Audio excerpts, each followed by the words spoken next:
Bienvenidos una vez más. Esta es la segunda sesión de esta clase. Vamos a ver un poco de fundamentos del ecosistema de banca, pero básicamente nosotros nos vamos a enfocar al tema de banca digital. Ahí viene un tema de neobancos y de bancos como servicio, pero si nosotros nos enfocamos a cómo estamos en Guatemala, pues apenas estamos en banca tradicional y nos estamos moviendo a la banca digital. Por lo tanto, nosotros tenemos que entender todo este ecosistema y cómo los bancos a nivel Latinoamérica tienen estrategias diferentes. Como bien les comentaba fuera de línea, yo les comparto, a ustedes les voy a compartir un paper que no es público, donde están todas las estrategias de estos bancos, los bancos más populares a nivel Latinoamérica. Yo les coloqué aquí 3 casos de ejemplo que nosotros vamos a estudiarlos, vamos a evaluarlos, ¿para qué nos va a servir?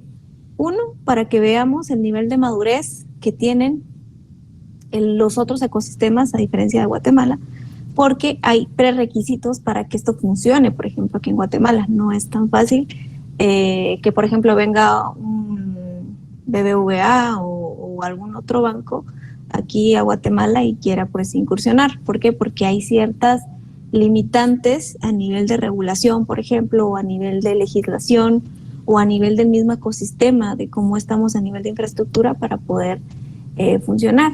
Tenemos el ejemplo más real, digamos, que es Bancolombia. Bancolombia es un banco colombiano que tuvo ciertos cambios y pasó casi 10 años tratando de transformar, tuvo fracasos, pero luego del último fracaso pues pudo levantarse y hoy es el banco que es uno de los primeros bancos en Colombia que pues más ha incursionado en temas de banca digital y que ahora pues lo tenemos en uno de los bancos aquí en Guatemala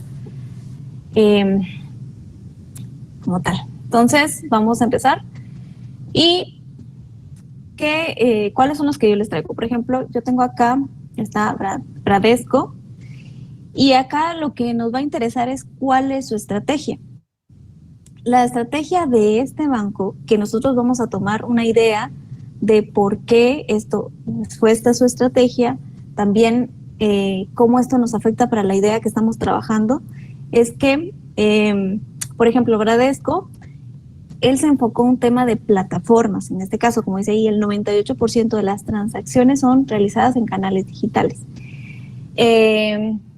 Y que el 91% de esas están en el mobile. ¿Por qué razón? Como yo les mencionaba en la clase pasada, nosotros tenemos ahorita una tendencia de utilizar casi que todo en el móvil, y las generaciones pues más recientes, pues casi que todo lo hacen en el teléfono celular. Entonces, lo que hizo, por ejemplo, este banco es utilizar esa estrategia y decir, bueno, todo lo vamos a pasar a canales digitales. ¿Por qué canales digitales? Porque, en primer lugar, ahí tenemos que ver factores, como les mencionaba, de cómo es el tema de la infraestructura que soporta el país o la región donde quieren tenerlo. Entonces, por ejemplo, si yo dijera, queremos tener el 100% de las transacciones aquí en Guatemala, o el 98% que dice aquí de las transacciones que sean totalmente digitales para toda la región, yo pondría un asterisco y yo solo puedo segmentar algunos lugares donde realmente se puede hacer, digamos, el tema de tener todas las transacciones móviles. ¿Por qué? Porque en algunos lugares o hay pocas sucursales, o hay poca infraestructura, o no hay energía eléctrica, o no tienen el tema de internet, entonces hay que estar con sistemas satelitales. Entonces, por ejemplo, ese es un factor que nosotros como país lo tenemos que tener en cuenta, pero por ejemplo ellos lo hicieron así. Ahora, el tema digital lo que nos hace es ahorrar costos. ¿Por qué? Porque costos de administración se los quitamos a las agencias y le damos la oportunidad a nuestro cliente que todo lo pueda hacer en línea, ¿sí? ¿Para quiénes aplican? Como les decía, aquí es un tema de generación. Posiblemente, si quisiéramos tener esto para tener un éxito con baby boomers o con generación silenciosa, probablemente no vaya a ser tan factible, porque no son nativos digitales, no tienen tanta confianza de la tecnología y por lo tanto necesitan tener otro tipo de medios un poco más táctiles para poder trabajar. Lo otro, se enfocó en una estrategia de clientes, ¿sí? Por eso dice aquí, este banco busca promover negocios a través de un proceso de mejora continua de la experiencia del cliente. Si van a ver, la Customer Experience o experiencia de clientes es algo que tiene que estar centrado. ¿Y qué se basa en esto? Si yo quiero centrarme en la experiencia del cliente, yo, Patricia Ramírez, no soy un cliente más del montón, sino que me perfilan a mí como soy, con lo que yo gasto, con mis gustos, con la personalidad que tengo, y tratan de que mi experiencia sea lo más acoplada posible a cómo son mis características. ¿Y cómo lo obtengo con esto? Esto es mediante la información. Tengo que tener un 360 de clientes, tengo que tener un tema de analítica, tengo que tener, por ejemplo, por lo menos debería de tener un CRM que respalde y que me dé toda la información de mi cliente, ¿sí? O sea, cuál es la tendencia de que yo hago de las transacciones probablemente, y con base a eso, pues darle un producto a la medida. Para ustedes que están haciendo la idea, ustedes pueden colocar, porque ustedes ahorita solo tienen una idea, pero no han colocado qué necesitan para que esa idea sea materializada. Es que ustedes tengan un enfoque al cliente, y si se enfocan al cliente tienen que saber cuál es su segmentación de cliente, qué tipo de cliente tienen, cómo lo van, en qué bloque lo van a incorporar, digamos, si es un cliente VIP, si es un cliente normal, si es un cliente que es costoso. Muchas organizaciones no tienen ese tema, o sea, de poder segmentar qué cliente realmente les da rentabilidad, qué cliente no, por qué se fue el cliente de la organización, ni idea. Otra parte de la estrategia de esto fue que TI y el negocio pues prácticamente son lo mismo. Aquí viene un tema de arquitectura empresarial que tal vez algunos de los que han llevado cursos conmigo, es que en este caso TI y el negocio es uno, pero aquí quien pide, quien demanda, quien debe de solicitar es el negocio, debe estar empoderado, y TI es el que respalda esas decisiones para poder llevarlas a cabo, no viceversa. Y el tema de la nube. Por ejemplo, aquí se han hecho algunas adecuaciones se podrían decir, a los informes o reglamentos que normalmente manda la Superintendencia de Bancos en temas de riesgo tecnológico, pero todavía hay algunas brechas que hay que cubrir en temas de la nube. Por ejemplo, nosotros estamos obligados como entidades financieras a tener la información en Guatemala. ¿Qué pasa? Tenerla en la nube. Recuérdense que las nubes, la mayoría son internacionales, fuera del segmento de Guatemala, y hay algunas que ustedes sí pueden obtener. Hay unos data centers locales que les pueden dar nube privada y que son de Guatemala, pero en la mayoría de casos, si ustedes utilizan Microsoft, si utilizan Oracle, si utilizan cualquier otro, pues están en diferentes lugares del mundo donde pues van a tener alta disponibilidad, pero no están localmente. Entonces hay que garantizar de que la información esté resguardada y que tengan un tema de análisis de riesgo, seguridad, ciberseguridad y todo lo demás. Bancos como estos pues han incursionado que incluso core bancario, capa media, bases de datos puedan estar en la nube, y lo tienen como un ecosistema híbrido. Podría decirles, aquí en Guatemala no hay ni un banco que tenga todo en la nube, por lo mismo que es la regulación. Por eso les mencionaba de que, por ejemplo, ustedes como nueva solución y no son banco, ustedes sí pueden utilizar la nube, porque las entidades no reguladas, por ejemplo, si quisieran tener un producto financiero y dicen, nosotros queremos tener este producto financiero, pero lo vamos a hacer a través de una fintech, ¿sí? Vamos a hacer una fintech, entonces probablemente van a poder utilizar el tema de la nube.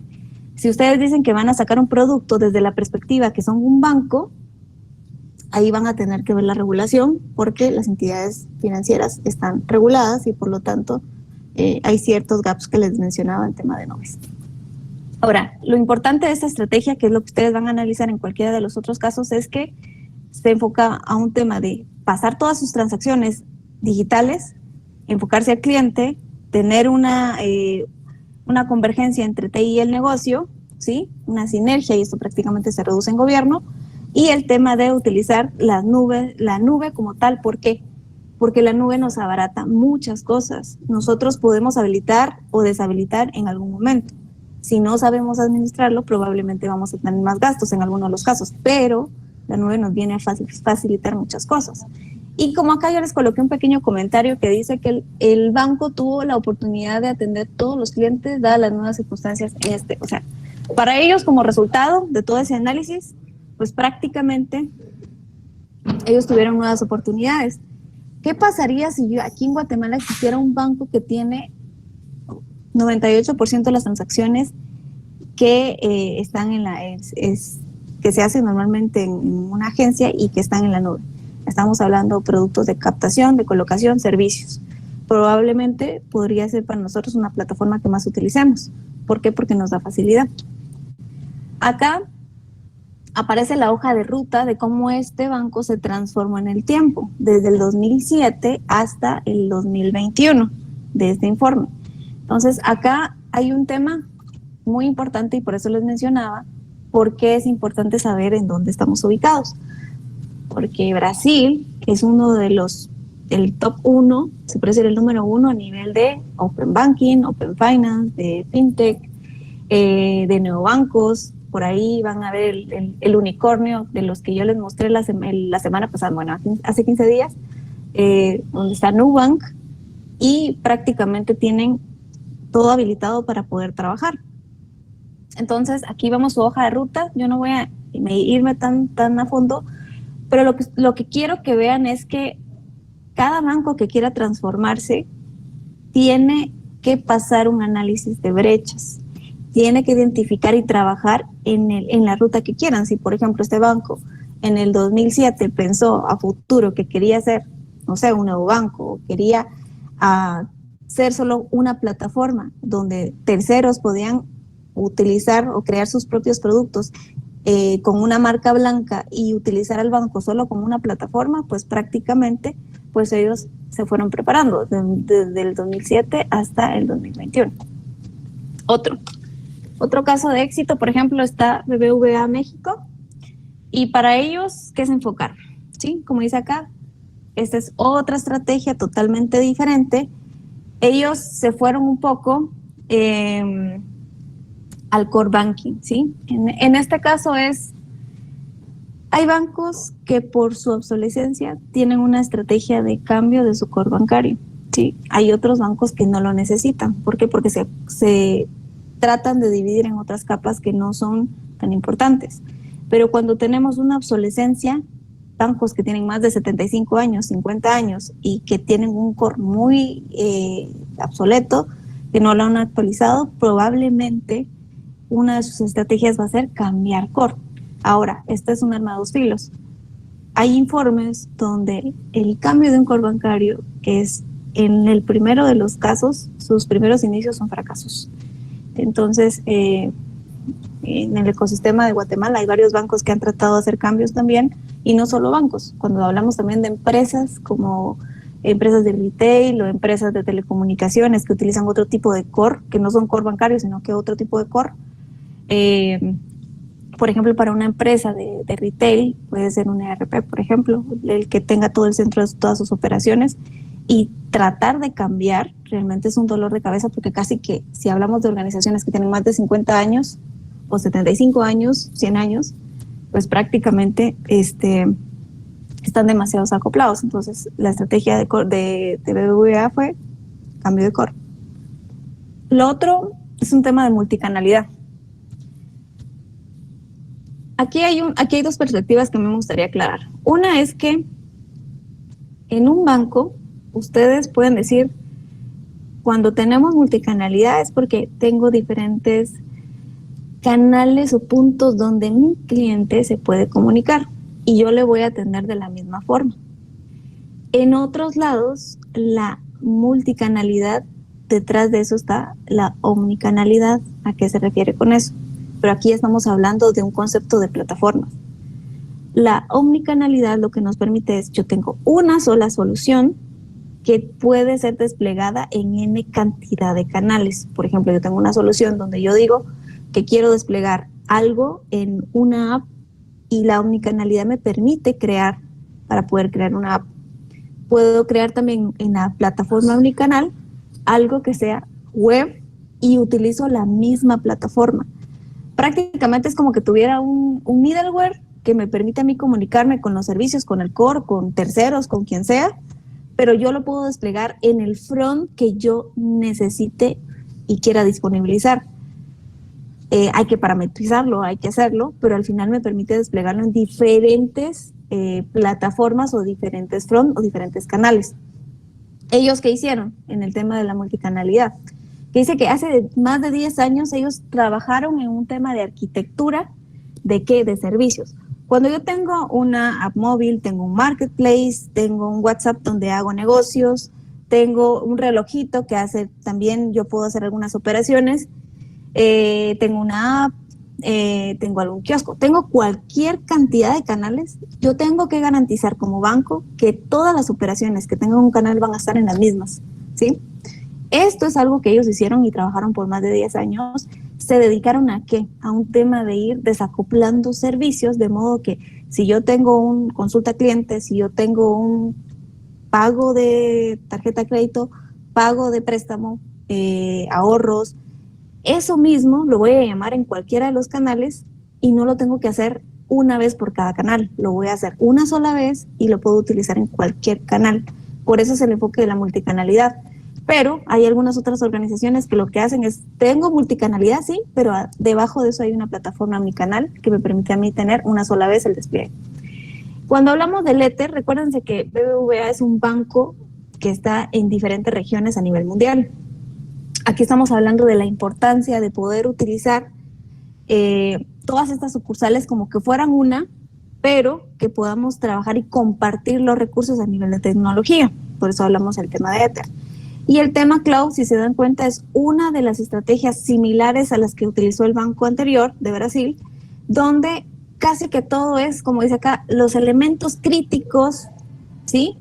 Y temas regulatorios, en este caso, facilitado por la regulación, en este caso en México, para dar un ejemplo, pues sí se puede hacer con temas de migrarlo a la nube. ¿Cuál es la estrategia tradicional?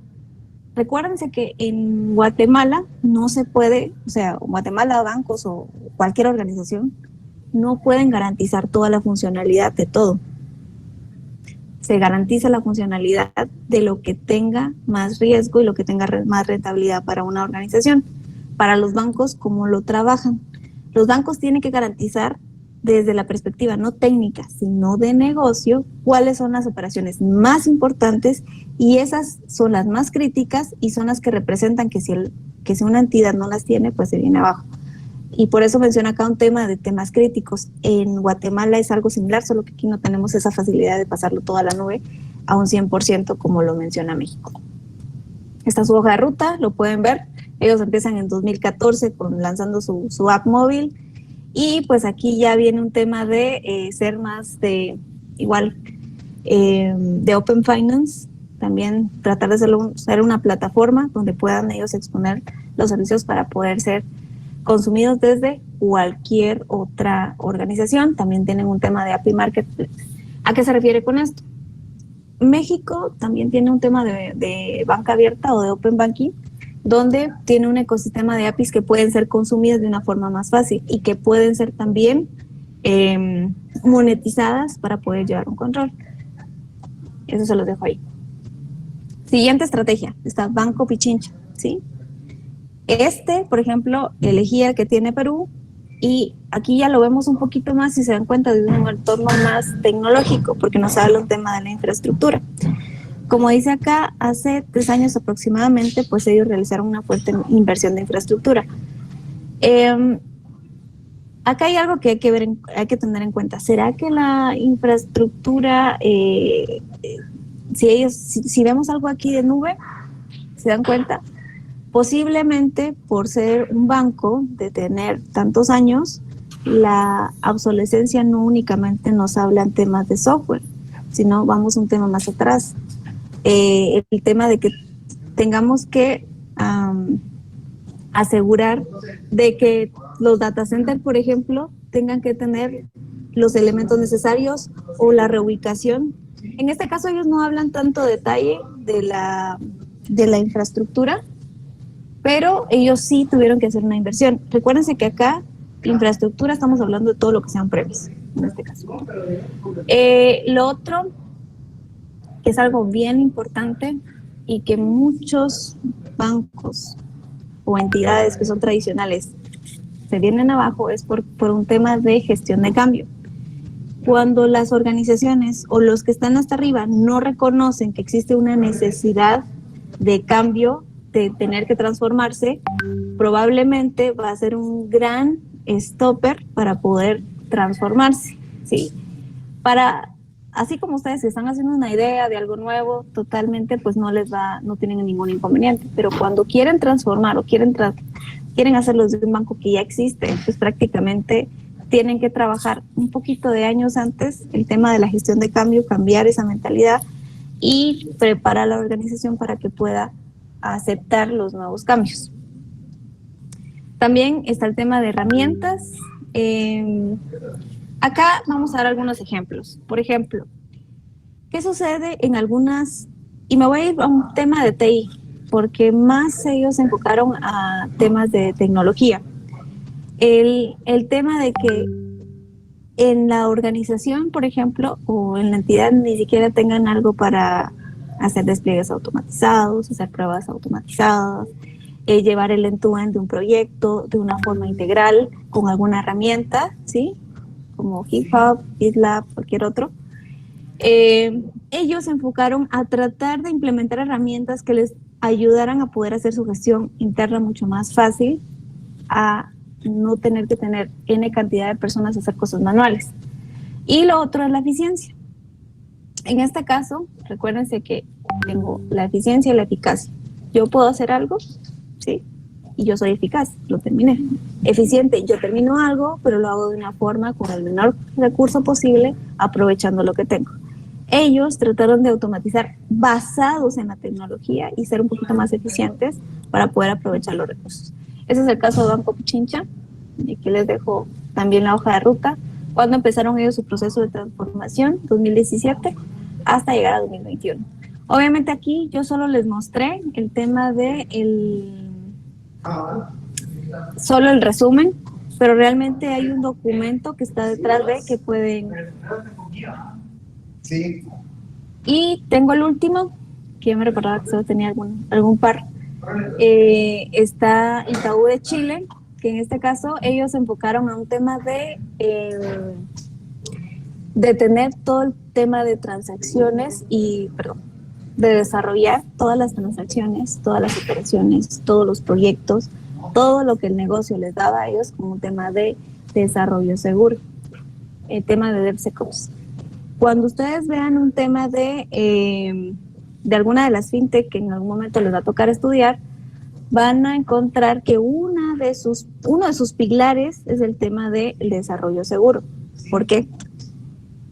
Cuando no existe un entorno de desarrollo seguro bajo el entorno de DevOps, pero aquí ya estamos metiendo algo más, estamos hablando de que de forma nativa nosotros estamos pensando que todos son productos digitales, no estamos pensando en que una persona internamente en algún lugar, miembro de la organización, va a utilizar la aplicación. No, estamos pensando que alguien afuera, no sabemos quién sea, posiblemente podrá ser un cliente en el mejor de los casos, o en el peor de los casos tenemos a un hacker que quiere pues trasladar o saltarse pues nuestra seguridad. Entonces pensamos que cada cosa que vayamos a hacer, cualquier cambio, tiene que estar ya con un entorno seguro. Por eso tienen el entorno de DevSecOps. ¿Por qué? Porque están enfocando en un tema de entorno digital. Y muchas organizaciones, si se dan cuenta de las que ya vimos, casi que temas de seguridad no lo tienen. Pero esto sí, ¿por qué? Porque tienen en mente la importancia de trabajar en esta parte. Lo otro, el tema de la nube, ¿sí? Es importante tener en cuenta que, por ejemplo, ellos se enfocaron a servicios en la nube y algunos otros, pero es la nube como tal una de las bases de su estrategia. Lo otro es el tema de la agilidad. Probablemente esta organización pues tuvo que haber trabajado mucho antes, lo vamos a ver ahí, para poder tener un tema de agilidad.